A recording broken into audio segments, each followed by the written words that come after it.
Kamusta po mga kababayan? Sana po nasa maayos po kayong kalagayan. Si Kamanong po, inyong lingkod ay nagbabalik po muli at samahan niyo po tayo po magkomentuhan.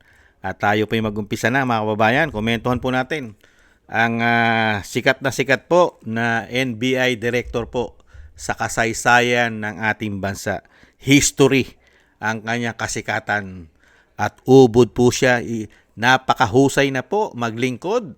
Patas na patas. Wala pong itinatagong baho. Maayos maglingkod. Napakatapang pa. At napakaraming lumabas na video ng kanyang katapangan. Mga kababayan, may pagbabanta pa. At hindi pala doon nagtatapos ang kanyang mga history na gagawin sa ating bansa.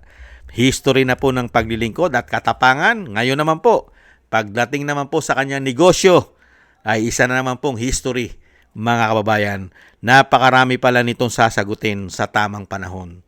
Isang damukal po pala ang mga lumalabas at naglalabasang baho di umano nito pong ating NBI director na si Matibag. Ngayon po ay binatikos naman po siya ni Doktora Lorraine Badoy, ang former spokesperson ng NTF-ELCAC. Ayon po kay Doktora Badoy, yan po ang pinag-uusapan at pinost na po sa social media. Ayon po kay Doktora Lorraine Badoy, negosyo ni Matibag na quarry, walang permit at wala sa salin niya. Doktora Lorraine Badoy, former spokesperson ng NTF-ELCAC. Mga kababayan, yan po ang kumakalat na naman sa social media. Pagkatapos pong kumalat ang napakatapang, lalong-lalo may pagbabanta pa sa buhay ng kapwa natin Pilipino. Ngayon naman po, pati ang kanyang negosyo. Quarry! Malaki po pagkakitaan niyang quarry. Hindi po ba mga buhangin yan? May mga graba yan. Hindi po ba ang lakas kumita niyan? Bakit daw walang permit at wala sa kanyang salin ang kanyang negosyo na quarry? Siyempre, ikaw ba naman NBI director? Napakalakas mo sa administrasyon? Kailangan pa ba yan? Hindi ba? Di umano? Kailangan pa ba ni Matibag yan? Wala na nga siyang katibag-tibag. Nakasandal siya sa pader. Di umano? At sino mag-iimbestiga sa kanya? NBI nga siya.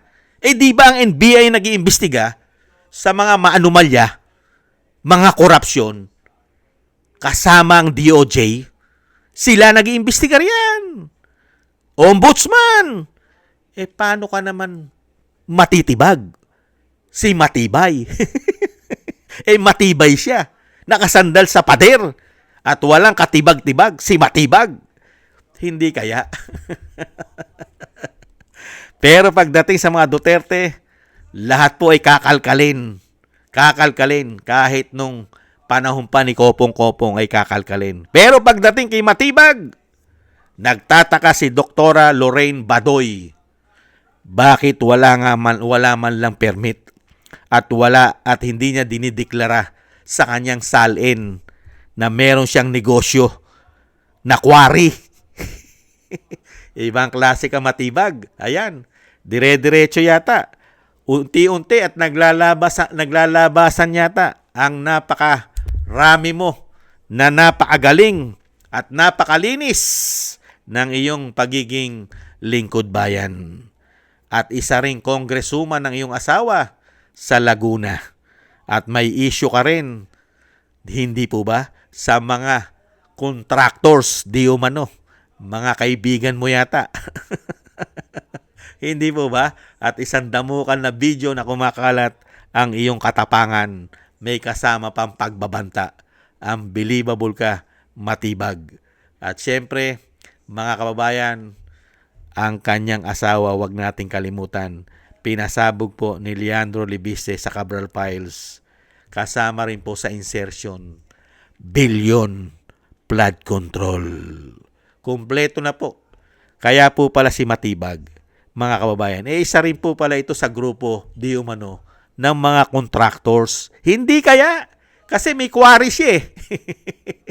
Hindi po ba ang karamihang ginagamit po sa pagpapagawa ng flood control ay buhangin, graba, semento?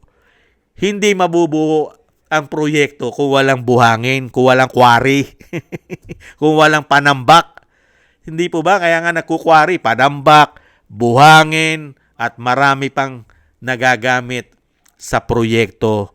Hindi po ba? Na ginagamit ng mga contractors sa gobyerno.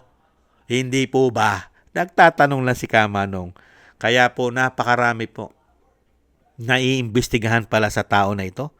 Pagka po pala naupo ang Vice President, napakarami po pala naiimbestigahan dito sa pamilya ni Matibag. Magmula sa asawa at pati siya.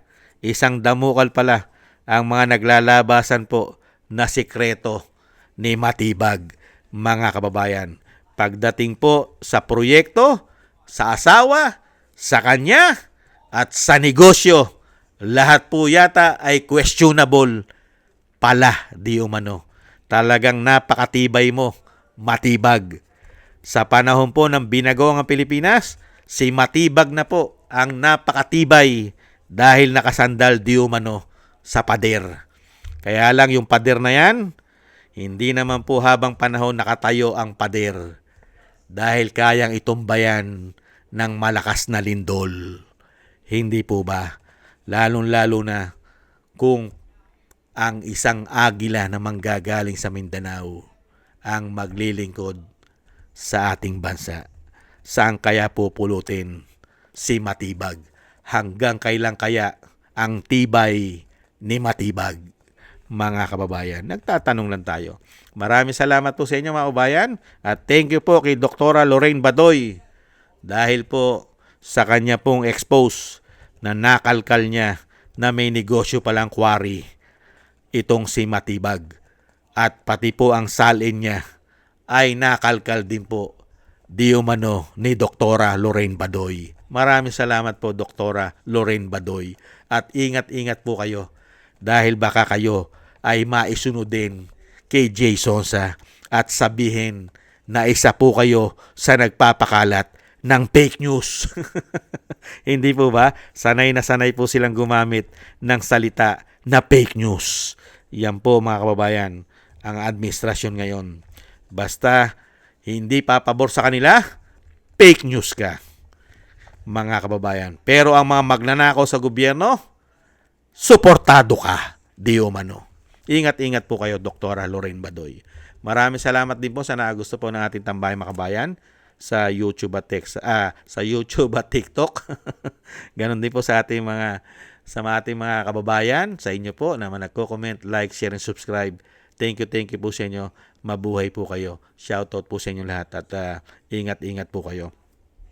At ganun din po sa ating mga kababayan, nagbibigay po ng tulong at biyaya. Shoutout po sa inyo. Shoutout po kay Felipe Shapno ng Texas, USA. Mila Yi, Tatay Nick ng Toronto, Canada. Ani Jo. Si Jem Aris ng United Arab Emirates. Eric Hersho ng Canada.